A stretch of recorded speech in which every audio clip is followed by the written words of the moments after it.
Everyone, 5 minutes teaching চ্যানেলে আপনাদের সবাইকে সুস্বাগতম। চলে এসেছি আপনাদের জন্য নতুন একটি বিষয় নিয়ে। আমাদের আজকের বিষয় শরৎচন্দ্র চট্টোপাধ্যায়ের উপন্যাস। আজ আমরা শরৎচন্দ্র চট্টোপাধ্যায়ের উপন্যাস সম্পর্কে জানব।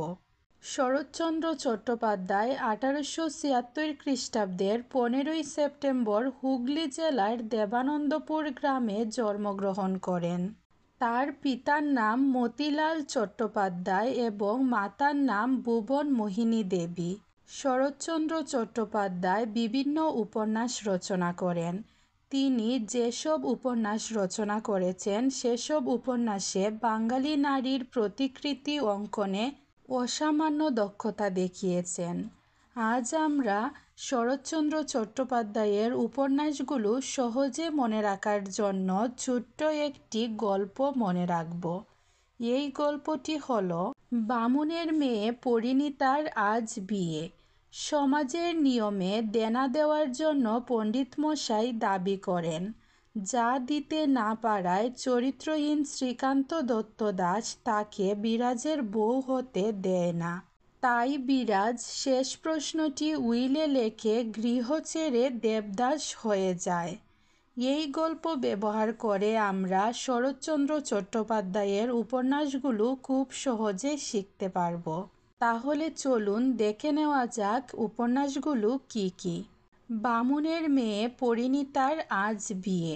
বামুনের মেয়ে থেকে বামুনের মেয়ে, পরিণীতা থেকে পরিণীতা। সমাজের নিয়মে দেনা দেওয়ার জন্য পণ্ডিতমশাই দাবি করেন। সমাজ থেকে পল্লী সমাজ, দেনা থেকে দেনা পাওনা, পণ্ডিতমশাই থেকে পণ্ডিতমশাই, দাবি থেকে পথের দাবি। যা দিতে না পারায় চরিত্রহীন শ্রীকান্ত দত্ত দাস তাকে বিরাজের বউ হতে দেয় না। চরিত্রহীন থেকে চরিত্রহীন, শ্রীকান্ত থেকে শ্রীকান্ত, দত্ত দাস থেকে দত্তা, দাস থেকে বিপ্রদাস, বিরাজের বউ থেকে বিরাজের বউ। তাই বিরাজ শেষ প্রশ্নটি উইলে লেখে গৃহ ছেড়ে দেবদাস হয়ে যায়। শেষ থেকে শেষ প্রশ্ন, উইল থেকে বৈকুণ্ঠের উইল, গৃহ থেকে গৃহদাহ, দেবদাস থেকে দেবদাস। এগুলোই হলো শরৎচন্দ্র চট্টোপাধ্যায়ের উপন্যাসের নাম। আশা করি এই ভিডিওটি আপনাদের ভালো লাগবে। ভালো লাগলে লাইক, কমেন্ট এবং সাবস্ক্রাইব করে পাশে থাকবেন। পরবর্তী ভিডিও দেখার আমন্ত্রণ জানিয়ে এখানেই শেষ করছি। ধন্যবাদ সবাইকে।